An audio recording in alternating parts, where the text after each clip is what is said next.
Welcome back to the Man Cave. I'm Reed, and this is Man Cave Guitar Pedal Mania.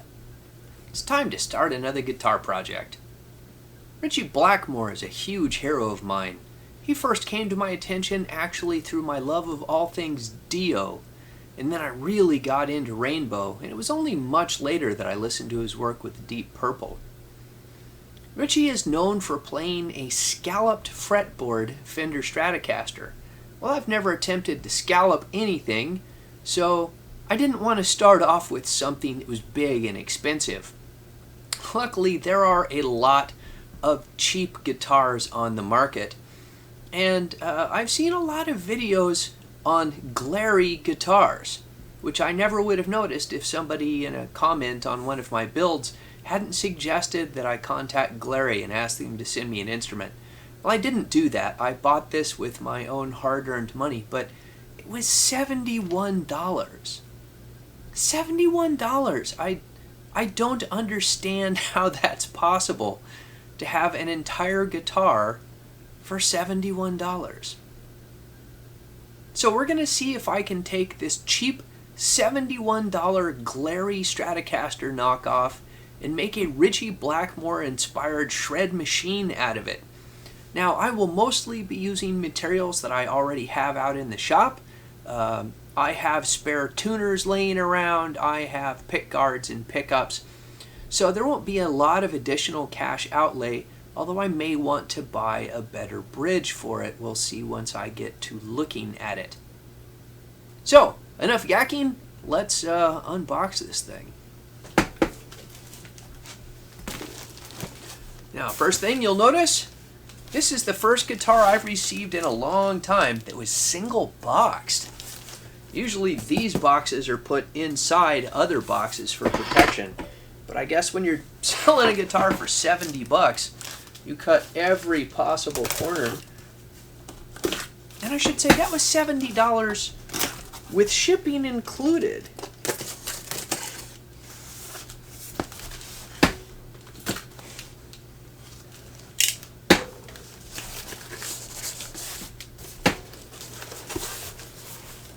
There it is.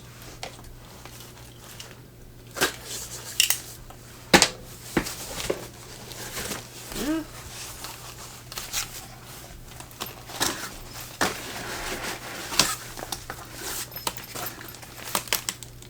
Okay, $70 for an incredibly cheap gig bag and a guitar. I mean, this gig bag doesn't even have any padding in it. It's literally just a piece of nylon, but the fact is, that's an extra expense. Say this cost 10 bucks, then this would be a $60 guitar including shipping. I don't understand their business model. So let's see how this looks. Oh. Okay, tremolo arm, cheap cable, and a strap. Good grief.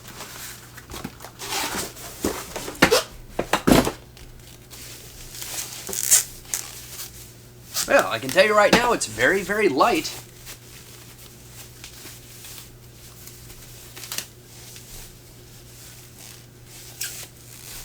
I don't have the weight on it, but I would guess it's a pound lighter than my G&L Legacy, which is the most Strat-like guitar that I own.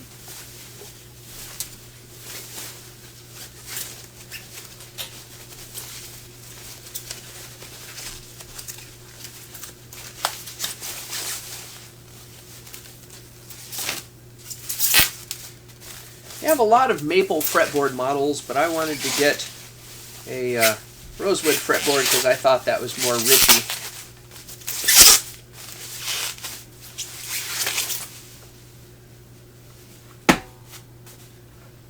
Okay, so here we go. Not only did I get a Strat, it's got a graphic. I'm sure that is a decal. But nonetheless, it's actually kind of a neat little thing. It reminds me very much of what Jackson used to call the pile of skulls. I do not remember what the specs on this are. I think it's basswood or basswood, depending on where you're from. Maple neck, rosewood fretboard, 3-ply pick guard,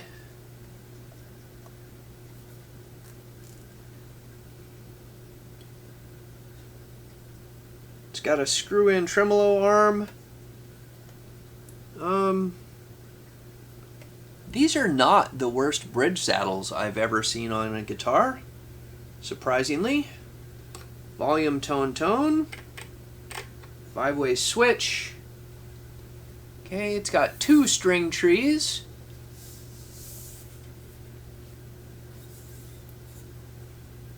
I'm just going to go over this thing here. It's got kind of a satin finished neck. It is painted. They could have done a better job sanding around, well, everything on the neck. The neck pocket, I'm impressed. The neck pocket's actually pretty tight.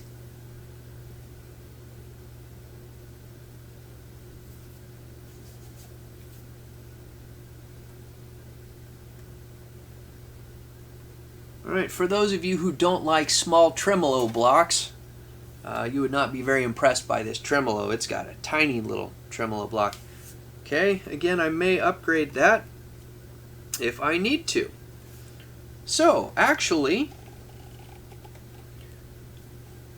my initial impression is that this thing is pretty clean.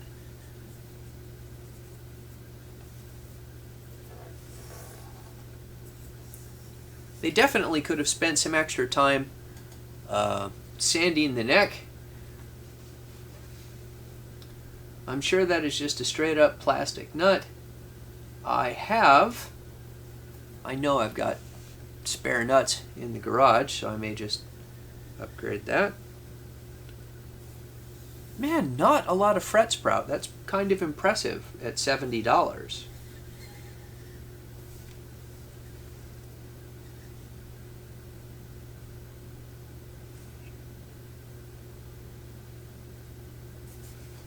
Well, I let this sit in the house for a day before I unboxed it so that it would adjust to the local temperature and humidity. So let's tune it up and then see what it sounds like. Okay, I've got it tuned up. Let's see what it sounds like. So, we'll start off on the neck pickup. This is just my clean tone.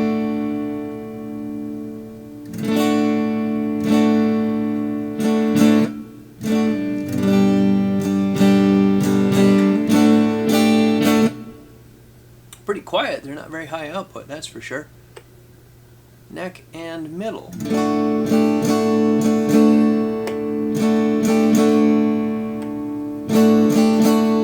Almost no difference at all between the neck and middle and the neck.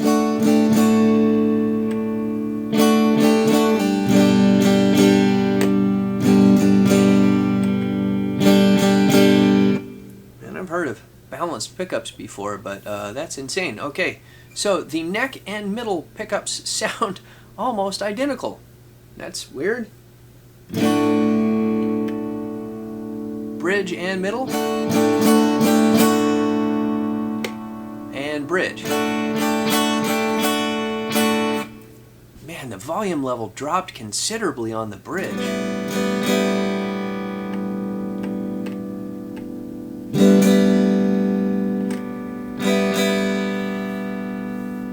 Okay, there's not much to these pickups, that's for sure.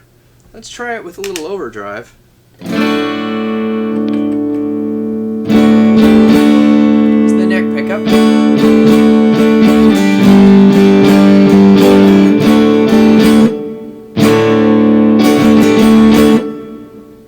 I'm using a Jackson Audio Golden Boy. An overdrive which cost 3 times what this guitar cost. Bridge pickup. You know, I don't hate that sound. It's kind of neutral. not much action to it. Speaking of action, the action on this guitar came very high, but I don't find any dead spots on it.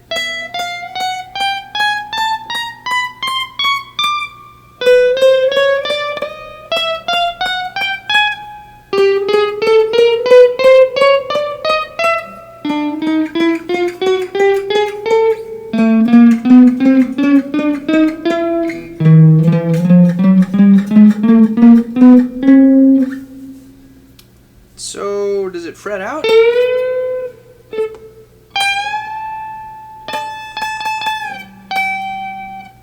Just see how long it'll hold a note. Not very long. Alright, so the electronics are not good. Are they microphonic? Hello, can you hear me? Hello? Hello? Anybody? Anybody? Can you hear me? Hello? Actually, not bad. Not a ton of 60 cycle hum. Oh, am I on tune already?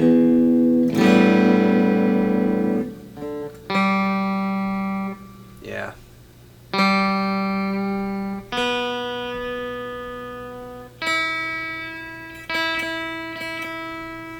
It does not hold tune particularly well.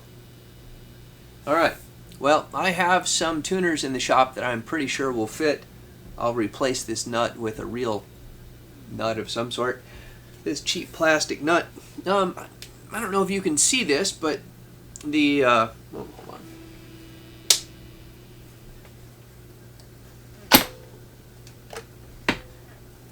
The tremolo system on that is just sucked down hard onto the body. So they have really got that thing screwed in there, and it is got almost no play in it whatsoever. So I will definitely be adjusting that. That is just completely useless as it stands. But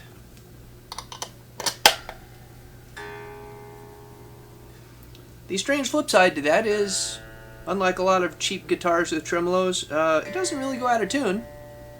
Because you can't use the tremolo. I say that, and then that G string is completely out of whack. Okay, so it's not a very good guitar. But the wood is solid, or I should say the wood seems pretty good. The neck feels okay, and the frets are good. Everything else we can work with. So I'm going to be replacing the pickguard and pickups, the tuners, and the nut with stuff that I have around this shop. And I'll see about putting a different trim system in it if I think it needs that. So Ritchie Blackmore, at least his signature model guitar, has two Seymour Duncan 1/4 pound for Strat pickups. He has the third, or the middle pickup is just a dummy. So I checked on Sweetwater. Those are $60 a piece, meaning using Ritchie's actual pickups is nearly twice the cost of this entire guitar. I still don't understand the economics of a $70 guitar with cheap gig bag and a cable and strap. So, but you know what? I think I can work with this. So I'm going to take this out to the shop. I'm going to scallop this fretboard, change out the tuners, swap the pickguard, or possibly just the pickups and electronics. It depends on whether my other pickguard will fit on this. And anyway, we'll take it from there and see what I can do with this project. I think this is going to be interesting. As for the skulls, yeah, I thought they were kind of Blackmore-ish. Also, it was $3 less than their other paint jobs, or sticker jobs, I should say. So, this is going to be a fun project. I hope you'll stay with me for the duration, and we'll see how this turns out. So, thanks for watching. Till next time, I've been Reed. This has been Man Cave Guitar Pedal Mania.